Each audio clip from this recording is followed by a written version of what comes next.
તો તમને એમ લાગે કે સાહેબ શું આમ તમે કંઈ કેમ છો, મજામાં છો, વાત જ ના હોય. કયું કયું કામ થયું છે, ક્યાં ક્યાં અટક્યું છે, શું કરી શકાય, એની સીધી જ વાત હોય.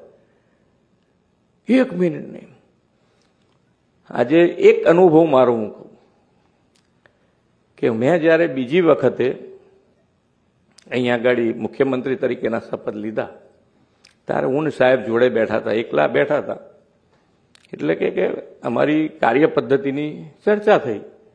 તો કે ભાઈ અમારું શેડ્યુલ આવે સવારથી કે ભાઈ આટલું આટલું આ મિનિટ આટલાથી આટલા વાગે આ આટલાથી એમાં 10 મિનિટનો ક્યાંક ગેપ હોય, 10 જ મિનિટનો ગેપ હોય.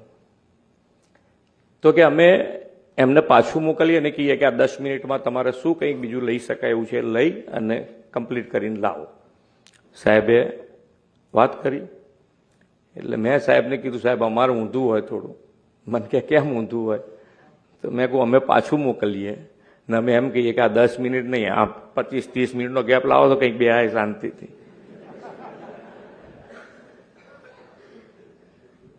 એટલે એમની કાર્ય દક્ષતા તો જુઓ તમે, કેટલું કાર્ય.